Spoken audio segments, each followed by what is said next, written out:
Happy Sunday. I can't believe it, but it is now the last Sunday in May. And on Sundays for the month of May, we are doing things a little bit different.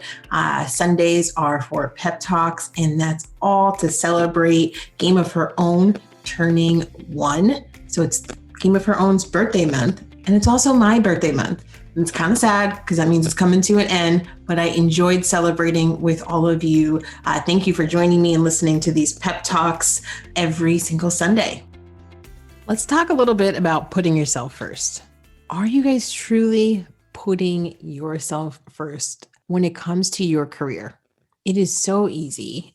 I say this, but it's okay to be aligned, and you should be aligned to what your organization wants to accomplish, right? That's what helps you get motivated and inspired and feel fulfilled, is if you agree and are aligned with the company that you work for, if you're aligned with their goals and their values. That makes sense. But what about yours? What about your personal goals when it comes to your career? Have you taken the time to write those down and write those out? Dig deep too. It shouldn't be, I want to help my organization complete their goals. But why? How do you want to grow? Where do you want to be a year from now on, let's say, May 30th, 2022? What do you want to do? What's important to you? What work is important to you? What goals are important to you? What things do you want to learn? Where do you want to grow? What's important to you? How are you going to, when you write those goals, then it's like, how am I going to get there? A lot of that has to do with putting yourself first. This episode, I was inspired to make this the last pep talk because this week I started a Dare to Lead program. Now, for those of you who know me or have listened to this podcast before, you have heard me talk about Brené Brown. I'm obsessed with Brené Brown ever since I watched her TED Talk in 2010 about vulnerability. It was like she could see me and she just wrote that for me. And then literally everything she wrote after that. Now she has people who can facilitate her work and teach the Dare to Lead. So I am so incredibly honored to be a part of this course. And take this 6-week long course on Dare to Lead. That's fueling my soul. That is helping me grow and stretch. And I know the benefits of doing this is going to help my clients. And that's one of my goals, is to help my clients grow, right? We talk about leadership now with them, but now I'm going to add an even stronger layer onto what I already have. That was planned out. And so this 6-week course, I had to take time for myself. I had to put myself first. Wednesday was the first day of the course, and I had to put my phone away because my clients can get in touch with me whenever they want. They can send me Boxer messages, which is voicemail. They can send me Trello messages, and all those alerts pop up on my phone so I don't miss them. So it's like the bat phone, and I'm ready for them. So they have all access to me. So for 3 hours, I had to put my phone away because I knew that I would get distracted and say, oh, so-and-so needs help with this. Let me just go do it real quick. When in reality, 3 hours, no one has a response rate time of 3 hours from me. That is not part of the deal. It's within 24 hours, but I try to do it as quickly as possible because I love being able to support my clients in what they do. But I put my phone down for 3 hours. I don't know the last time I put my phone down for 3 hours and focused just on the work that I was doing, just on this program, and like being thoughtful in the work and thinking about it and really just immerse myself into it and shut everything else off. And I say this to you because I wonder, what are you doing to put yourself first? Do you know what you need? Is it a course? Is it just some alone time? Is it setting up some boundaries so you can, take some just mental breaks? And this is beyond self-care. This is like a different level. The words self-care gets thrown around quite often, and I do think it's important, but I want you to consistently put yourself first and figure out the things that you need to do in order to thrive in the role that you're in now.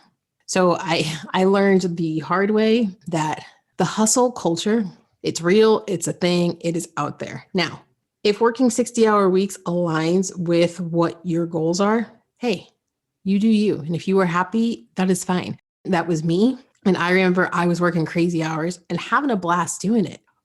was also a little bitter and burnt out at one point, but didn't want to stop. Didn't want to put myself first because I didn't think I could. I just wanted to focus on my job and I wanted to crush it for my boss. And I also wanted to crush it because I'm ambitious and I want to be the best. So I don't have time for taking a break. I don't have time for quiet time for me. I don't have time for taking a course or getting some sort of coaching. You may have heard me tell this story before, but my boss was like, there's three of us that were a little bitter and burnt out, and she saw it. We never told her. She just thought she could feel it. And she said the rest of the organization or the office, people nearby could feel it. So she kicked us out. She made us go to a baseball game. She said, get out, go enjoy this game, go get drunk. What boss tells you that? What boss tells you to, you know what, you're killing us in here? There's a lot of other ways she could have went about that. And I think she picked an option that was really beneficial for all that were involved. And she had to take on all our work that day for the game. And we were all very concerned, but then realized she hired us to do this work. She could do it herself. So I had a really good time with my colleagues, Marty Ray and Jim Work. And we had a lot of fun and came back to work. I don't know if we were hungover the next day or refreshed the next day, whatever it was, there was additional loyalty that was built between us and our boss. And also a minute to slow down and realize, hey, this is not rocket science. This is a baseball game. This is supposed to be fun. What other things can I do to take some of the pressure off myself, or just how do I take a break sometimes? How do I put myself first? I recommend you spend some time getting clear on what matters most to you when it comes to your career, not what other people think, not what your organization thinks should be important to you. You can only define what you want your career, what your story, what your personal life. You have to come up with what that looks like. Nobody else. You can't let those outside influences impact you. I have a document on my website, getting clear on what matters most. I want you to download it and spend some time with it. I had one client tell me she got stuck on one of the questions for 30 minutes. And we laughed, but once we went through it, it was because she was being so thoughtful.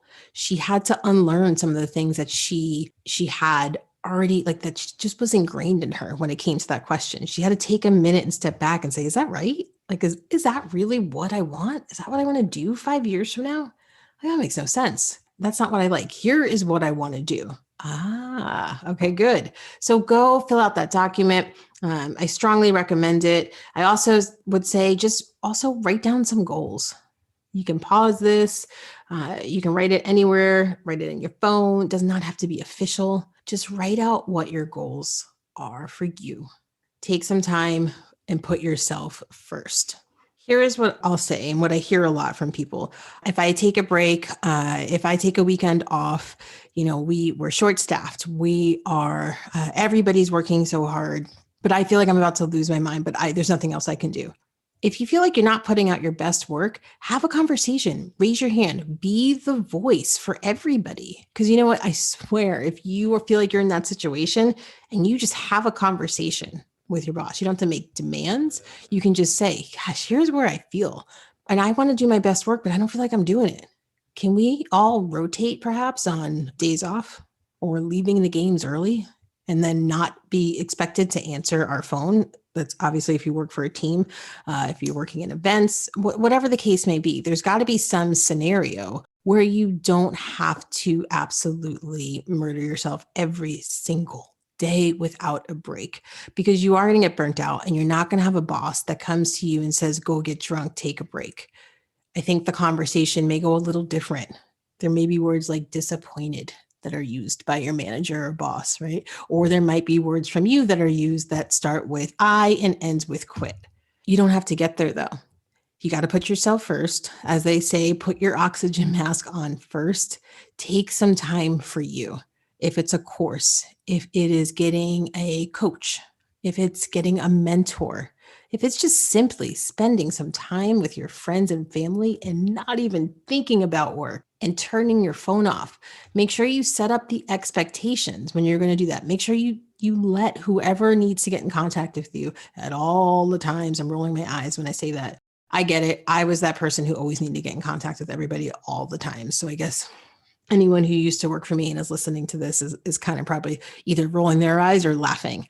But if you set up expectations, if you set up boundaries, I respect boundaries. I definitely respect boundaries. My editor sets boundaries. And if I feel like I have overstepped those boundaries, I call myself out now before she's even has a chance to. So you got to set them up and you got to set up those boundaries, agree to them. And then the hardest part, hold to them. If you say you're going to take 48 hours and not answer any emails and you need to disconnect, then do it. Don't answer just one because it seems easy. Don't, just forward an email to somebody because you don't want them to have the information and the person sent you something that they were supposed to send to somebody else. Take what you need, put yourself first so you can come back stronger and better. If it's just, you need some, like the course that I'm taking. When you're in that course, be in the course, be present. And I know we use that word a lot, but I say that word a lot, and I'm often doing 10 things at once, even though I think I'm present. I made an investment. I made sure that I got my money's worth. The course is still going on, but I made sure that I got my money's worth. I made sure that I didn't have any distractions. I was present. I was learning. I was talking. We even said what we wanted to do in the very beginning. During the next, the 3-hour session, it was great. So if you're going to take a course, if you're going to go somewhere to take one, mine was virtual. Perhaps you're going to go somewhere to take one, or maybe you're going to go scope out another team's venue or another organization's venue. Whatever the case may be, whatever thing you need for yourself, make sure you do it to help yourself grow. One thing I would do, I used to build in site visits to see other teams. So again, those of you working for teams, I would want to go see the people who are doing it well. Hey, listen, sometimes asking for what you want is the easy part. It's the negotiation part that is hard. So I wanted to go see the Atlanta Braves. I wanted to learn about how they did some of their guest services and some of their programs.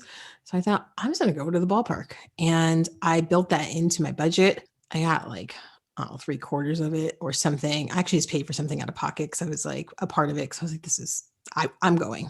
I want to go. This is happening. So I went, but I had to ask for it. And I knew that was going to help me grow. And then when I was there, I was fully present. So put yourself first, ask for the things that you need in order to succeed at your job. Whatever it is, I'm telling you, there's not one answer here. There's not one thing I'm going to tell you that you have to do other than making sure that you are clear on what matters most to you and being clear on your goals, not the company's goals, what your goals are. I wish I knew all your names because I would just say them, but I'll just say, we'll use Stephanie, the editor. Stephanie needs to know what Stephanie's goals are in order for her to grow. If you're not measuring any goals, how do you know if you're being successful? How do you know what success looks like for you? So spend some time figuring out what's most important to you, figure out what your goals are. If you're not doing it already, start putting yourself first. I hope you guys have an incredible week. I hope you go out there and crush it. Thank you for joining us for all 5 of the pep talks that are coming to an end. This is the last one. Thank you for celebrating our birthday month. That's my birthday month. And Game of Her Own, who turned 1. Hey, I love hearing from you guys. So if you heard this episode and you are going to figure out a way to put yourself first, let me know. Let me know what you're planning on doing. Ooh, and then we could be like accountability partners, right? Is that weird because you don't know me yet, but you just listen to me? I don't think it's weird. So send me a message, DM, LinkedIn, email, smoke signal, whatever you want. All the options to get in touch with me are linked in the show notes. And I love hearing from you guys. And I'm here to support you. If you feel like you need more support than just chatting in DM about what you're going to do next, you can also, I put a link in there. You can learn more about my coaching programs by setting up a 20-minute call with me. We can just talk and see where you want to be in your career, where you are now, where you want to be, and how I can support you in getting there. All right, friends, go out there and crush the week.